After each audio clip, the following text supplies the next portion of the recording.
Hey guys, what is up? Welcome to my channel, or welcome back to my channel. It's Isaac, and today we are doing this video, which I'm inspired by a YouTuber named Smoky Glow here. She's like literally one of my favorite YouTubers, you guys. Like literally go check her out. I'm gonna leave a description to her channel down below. Her name's Hannah, but her YouTube name is Smoky Glow.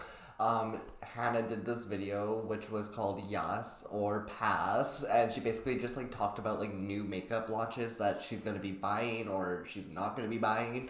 We're gonna go on Trendmood's page and we're gonna basically go through all the new makeup launches and see what I want to buy and what I don't want to buy. I'm gonna keep it 100% real with you guys. There's a lot of product launches I look at and then I'm so bored of the same eyeshadow palettes. Glamlight has this burger palette, which is so cute. It has these green shades, yellow shades, pink shades. It's really, really, really pretty. And then it's a burger as the palette. You can't go wrong with that. I was literally just talking about how boring eyeshadow palettes were, and then the first thing I get is a burger on the screen for an eyeshadow palette. Beautiful. Literally genius. This is genius. This palette is making me hungry though to stare at. This burger palette. It makes me want to go get McDonald's or something. The names in it are super cute too. It's red onions, barbecue sauce, ketchup, spinach, avocado, all these topping names that you put on pizza basically, which is so fucking cute, I think. And I wonder if their formula is really good. I've never really heard much about Glamlight, so let me know in the comment section down below if you guys have ever used Glamlight. It's a $40 palette, not bad, and you get 4, 8, 12, 16 shades, and you get a cute palette. I mean, $40, it's a little pricey, but it kind of seems like one of those collector novelty little eyeshadow palettes that you would just keep out on display all the time. Ooh, Natasha Denona has these bronze and glow bar palettes, and they have mini ones too coming out. Ooh, I need this. And it's only $20 for the mini one. I mean, that's pretty good pricing for Natasha Denona, but it's only the mini. But at least you get to try the product. Natasha Denona makes amazing products. I just her prices are just so they're very expensive, but if you're down to pay for that much, I'm 10 out of 10 recommend Natasha Denona because it is so good. Yeah, I really want to try this bronze and glow bar palette. I think it looks really cute. You get a highlighter shade and then you get your contour shade. I kind of want to try this out. I think it looks really cute. I think the packaging is super sleek and super pretty, and I really want to try this out. I think this would definitely be worth the buy, but then you get Fenty Beauty dropped their bronzers too, which look absolutely stunning. Oh, okay, so for they have 3 different palettes. They have a blush and highlighting palette, and they also have bronze and highlighting palettes too, which I think is so cute. And the blushes look really pretty, honestly. They look super corally and super peachy. I love it. I want it. I need it. My bank account's saying no though. You know, Lancome is coming out with this they're coming out with this heart-shaped palette. The Monier, oh my god, I can't pronounce the name. There's this I'm just gonna put the palette up. It's a heart-shaped palette they're launching, and it looks really pretty, but this would have been way better around Valentine's Day. I don't know, I just think the timing was just a little bit off with this launch, and they just look like February kind of shades, or in April. Lancome, what are you doing? I'm gonna pass on this palette just because it is a heart-shaped palette. I think would have just made more sense in February. That just kind of bugs me. And then it's big night, big crush, big date. It's a cute palette. It has cute pink shades in there and everything, but the heart thing, that was so 2 months ago. The heart shape was so freaking 2 months ago. What the heck? And I know Lancome products are super duper expensive, so thank you. Next. Beauty Blender's coming out with this Glass Glow Shine Lighter, which I think I'm just gonna pass on because Beauty Blender has just been so problematic lately, and I've just been hearing and seeing and hearing mostly watching people's videos talking about Beauty Blender and they've just been so shady towards other people and other brands, like Real Techniques. Like they posted that tweet comparing it, and they said that like the queens, they're the queens of like beauty sponges or something like that. I don't fucking know. It's so stupid. I'm like, first of all, you can't be the queen forever. Every queen gets dethroned eventually. Beauty blender. They had their moment to shine in the beauty industry, and then other brands came up with better sponges and cheaper sponges, and they got duped. That's it. And I don't think they can accept that. Like, literally, I just don't think they're gonna learn to accept that. Posted on Instagram too, like the Real Techniques sponge, I'm pretty sure, and their beauty blender, and they like cut it in half or something like that. And then I don't even know. It was so stupid. I was just like, why are you guys even trying at this point? Like, obviously the sales are down for beauty blender because everyone's buying cheaper sponges that were literally the fucking same as beauty blenders. Like, why are we gonna go pay $30 for a fucking sponge when we can go pay $12 for a 2-pack of Real Technique sponges? Like, I don't know. I've just like lost a lot of respect for beauty blender.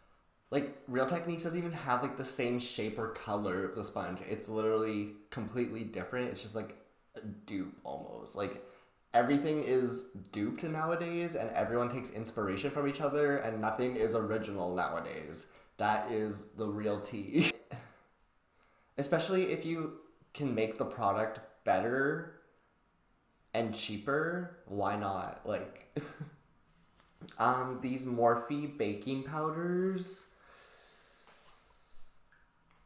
I'm gonna pass. I'm going to pass. Like, I don't know. I just feel like Morphe has good launches. Like, when they had like their Jaclyn Hill palette, the James Charles palette was a good launch. But like, I don't know. Like, sometimes they just like really lackluster in their launches. I feel like these baking powders, I feel like could have been like such a good launch, but they put like their standard basic black Morphe packaging, post a picture with it with all the shades, and they're like, here you go.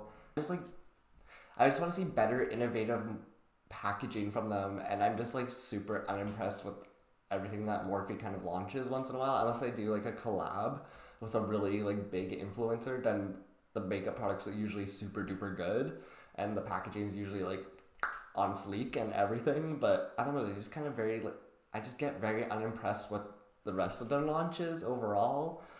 So I'm just gonna like pass on the baking powder. Laura Lee, Los Angeles, is releasing single pressed eyeshadows. Jesus, who cares? Kylie Jenner setting spray, which is like in this baby pink bottle, and it's launching on April 12th, and I think it's absolutely fucking cute, the packaging, like that baby pink packaging, but Kylie Cosmetics is so fucking expensive, and I don't know if I want to pay like $40 for a setting spray, you know? It's setting spray.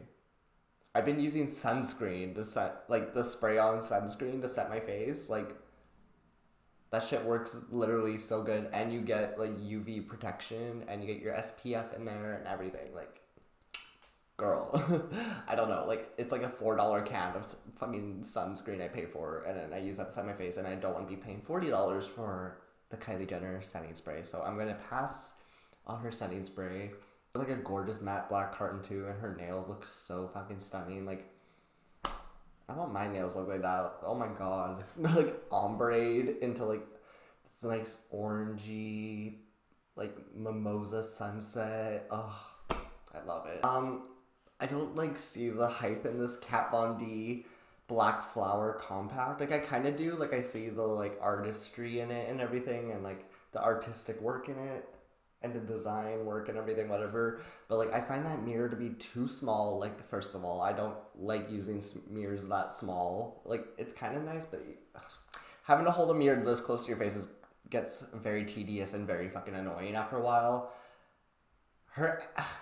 I never made a video talking about that video she made talking about how she's not an anti-vaxxer. Okay, literally the title of the video is like, I'm not an anti-vaxxer or something like that. And then in the video, she basically like sidetracked from the question, and she never really like answered the question fully if she was an anti-vaxxer. So I think we could just like figure it out from there what she is. She knows the internet will literally like drag her through the mud if she says she's an anti-vaxxer, so she kind of just like avoided the question and said she won't be posting any of the like medical documents online or publicly. It's all going to be private, so I think we can all figure it out from there that she is an anti-vaxxer still, and I don't support anti-vaxxers. Like, the mirror isn't that great. Like, I don't see why. Like, accessories are cute once in a while, but like, I just haven't been like into Kat Von D launches lately. Like, her products have been also super inconsistent. Apparently, like, people just say they're super shitty now. The last good launch she had was the Shade and Light palette, and I think her lipsticks did alright. Like, I think some people still use her lipsticks. I don't know, but I don't support the girl at all. The girl needs to come back with those, like with some eyeshadows or something. Like, those Metal Crush eyeshadows were super cute or something. I don't know. Girl needs... I don't support her brand anyways, so... Thank you, next again. I feel so negative when I'm, like, staring at all these products. Like, Too Faced always has a new product launching. They have this, like... What is this? They have this peach line, which we're kind of over with Too Faced, the peach shit. Like, we are. Don't get me wrong, but this kind of is cute. The Peach Frost melting powder formula. It looks like a highlighter, and I can imagine that it would be like a very gorgeous universal highlighter on your skin. It could be an eyeshadow too, I don't know. Very over peaches, and I think they need to do something new. But the packaging is kind of cute, and the shade is really pretty, I'm not gonna lie. But I think I'm just gonna pass on it because you can literally go get like the Maybelline Molten Peach highlighter for $10 at Walmart. That is literally enough ranting. My brain hurts from going through the Trend Mood page. I love you guys all so freaking much, and I hope to see you guys all in my next video. Bye, guys.